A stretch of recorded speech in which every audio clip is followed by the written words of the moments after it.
Hello, Miramani Mustangs. My name is Miss Hill, and I am going to be reading pages 220 to 234. Our first chapter is titled Goodbye. Augie, said Via, come quick.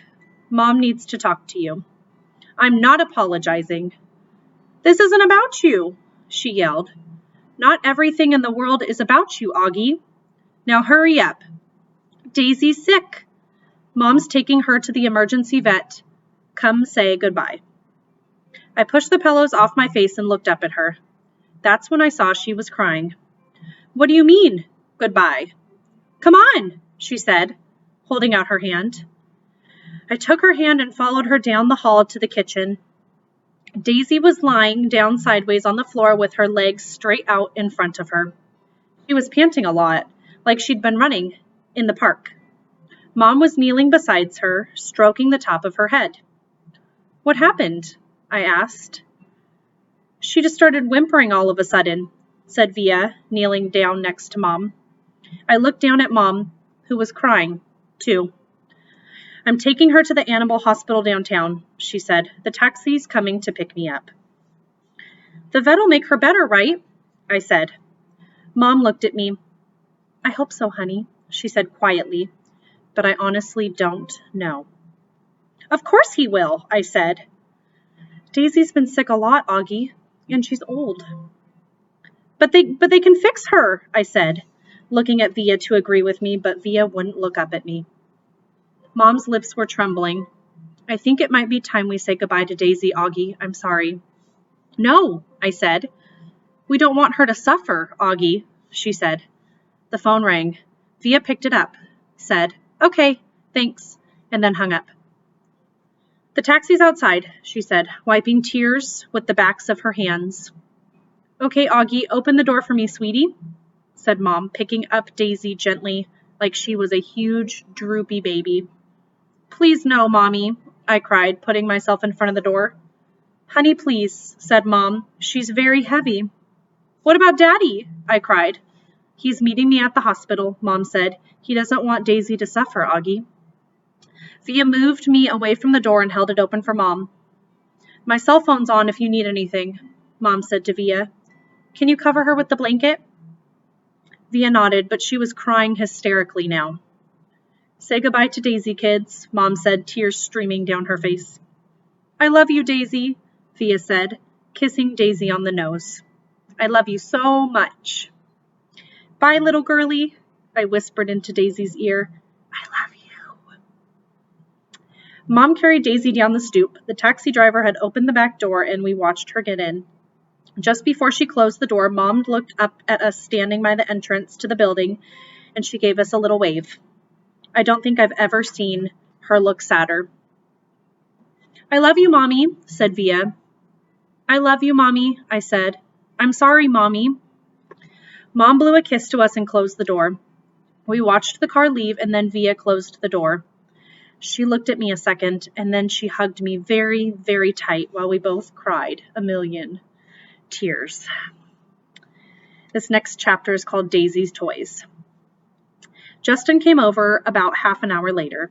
He gave me a big hug and said, Sorry, Augie. We all sat down in the living room, not saying anything. For some reason, Via and I had taken all of Daisy's toys from around the house and had put them in a little pile on the coffee table. Now we just stared at the pile.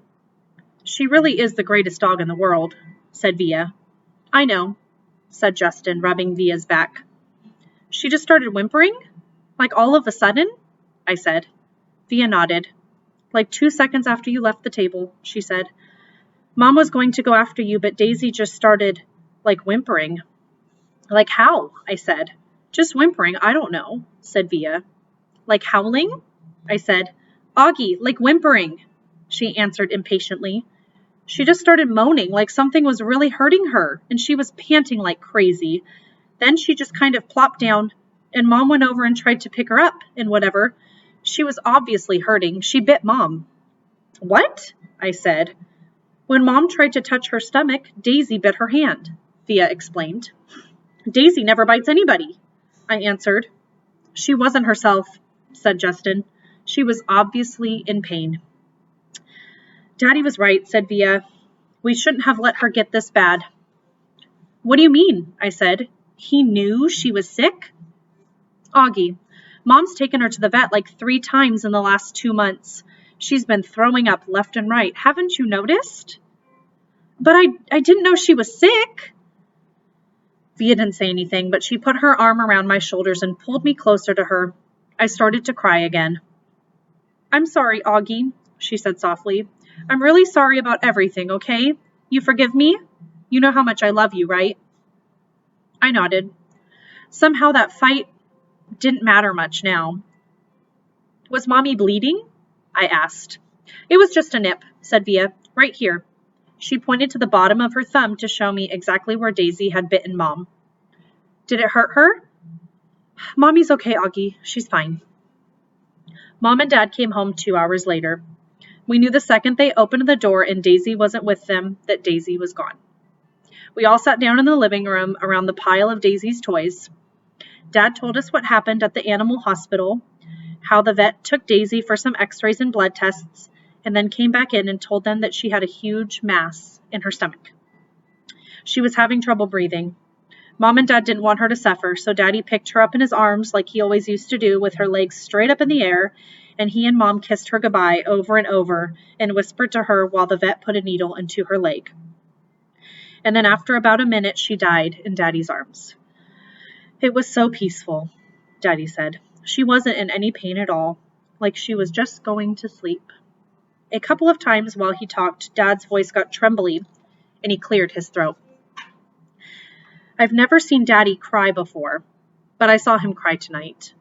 I had gone into Mom and Dad's bedroom looking for Mom to put me to bed, but saw Dad sitting on the edge of the bed, taking off his socks.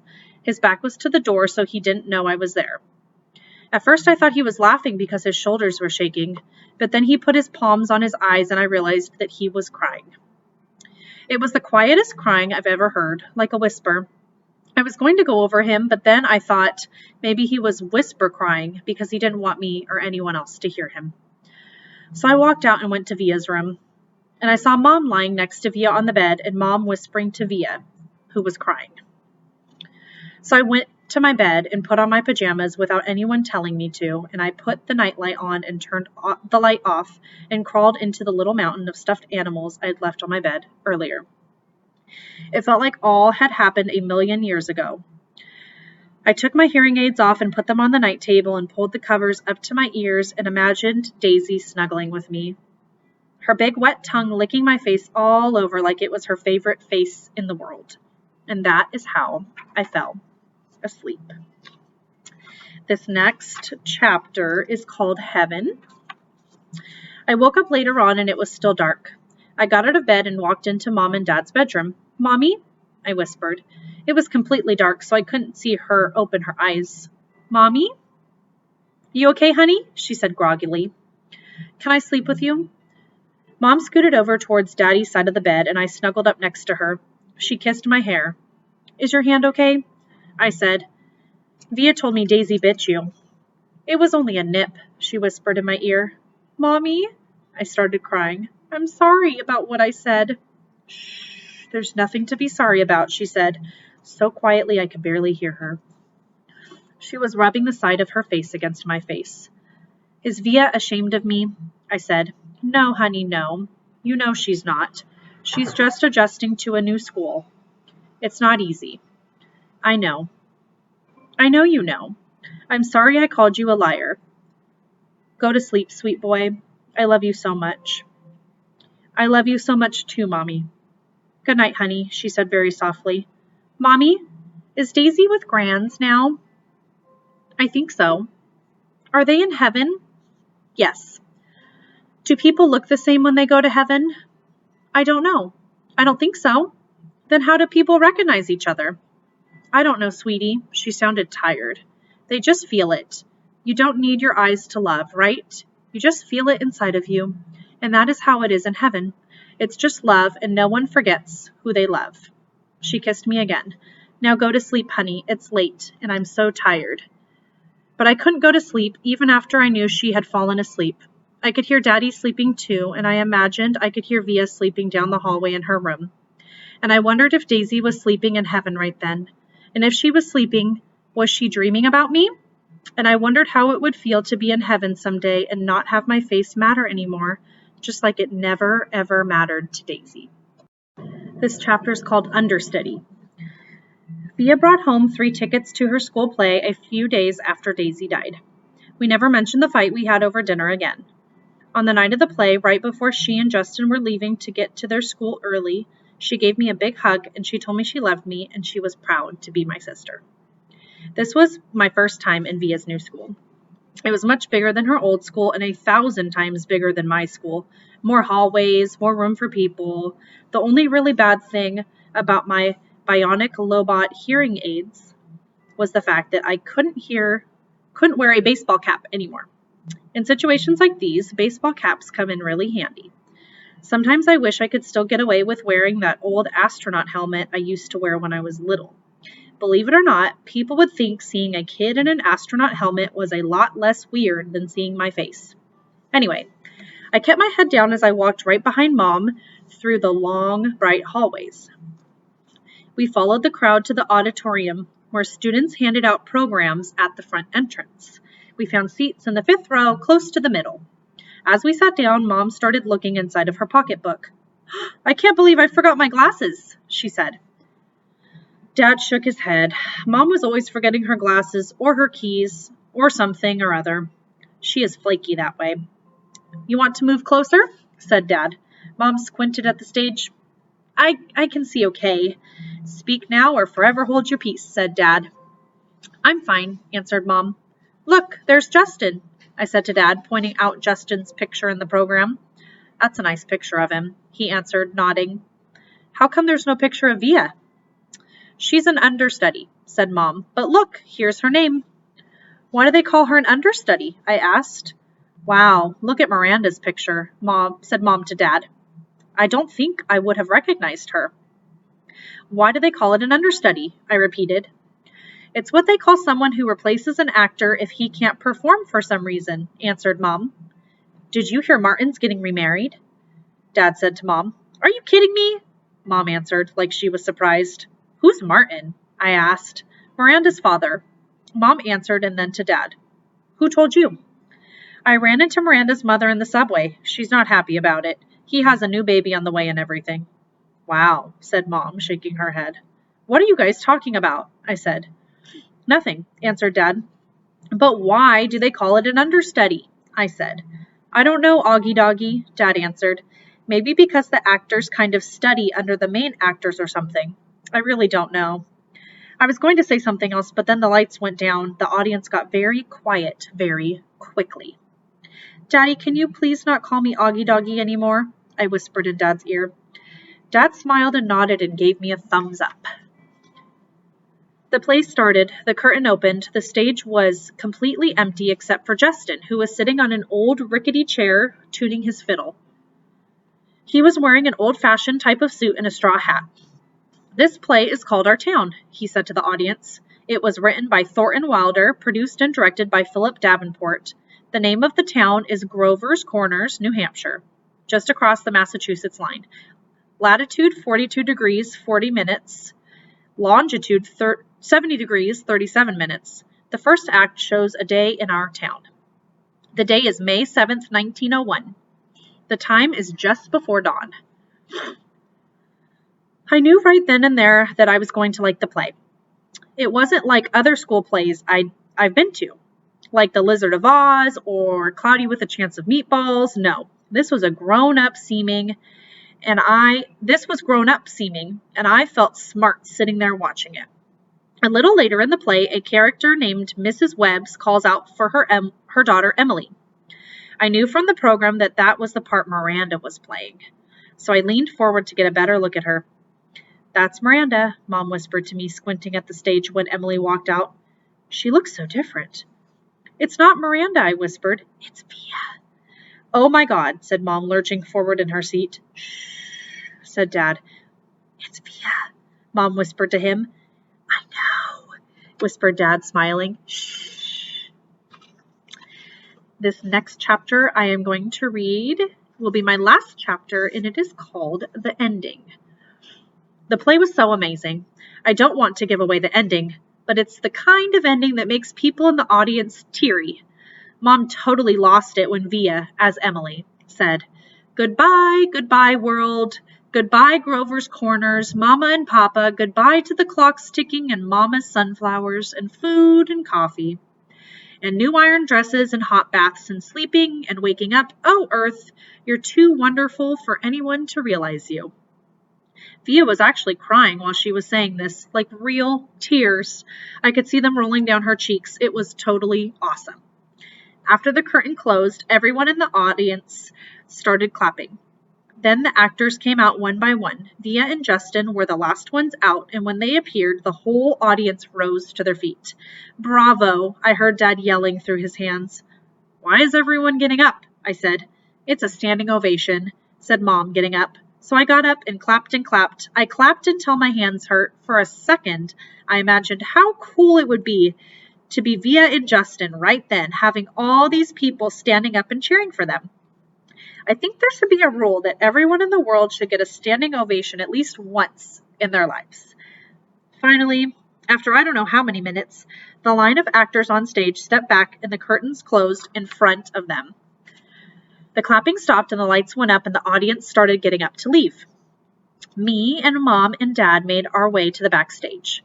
Crowds of people were congratulating the performers, surrounding them, patting them on the back. We saw Via and Justin at the center of the crowd, smiling at everyone, laughing and talking. "Via!" shouted Dad, waving as he made his way through the crowd. When he got close enough, he hugged her and lifted her off the floor a little. "You were amazing, sweetheart." "Oh my God, Via!" Mom was screaming with excitement. "Oh my God, oh my God!" She was hugging Via so hard I thought Via would suffocate, but Via was laughing. "You were brilliant," said Dad. "Brilliant," Mom said, kind of nodding and shaking her head at the same time. "And you, Justin?" said Dad, shaking Justin's hand and giving him a hug at the same time. "You were fantastic." "Fantastic," Mom repeated. She was honestly so emotional she could barely talk. "What a shock to see you up there, Via," said Dad. "Mom didn't even recognize you at first," I said. "I didn't recognize you," said Mom, her hand over her mouth. "Miranda got sick right before the show started," said Via, all out of breath. "There wasn't even time to make an announcement. I have to say she looked kind of strange because she was wearing all this makeup and I'd never seen her like this before."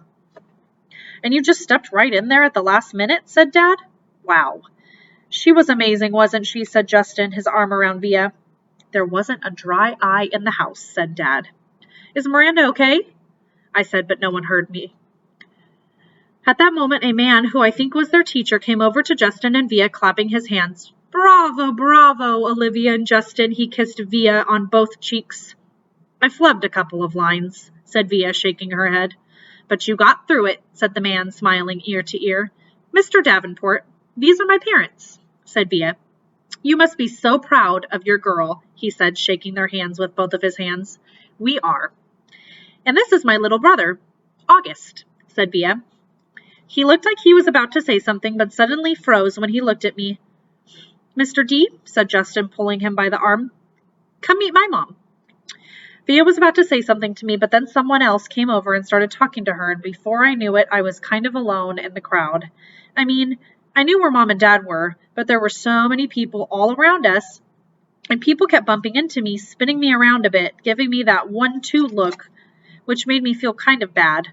I don't know if it was because I was feeling hot or something, but I kind of started getting dizzy. People's faces were blurring in my head, and their voices were so loud it was almost hurting my ears. I tried to turn the volume down on my Lobot ears, but I got confused and turned them louder at first, which kind of shocked me, and then I looked up and I didn't see Mom or Dad or Via anywhere. "Via," I yelled out. I started pushing through the crowd to find Mom. "Mommy!"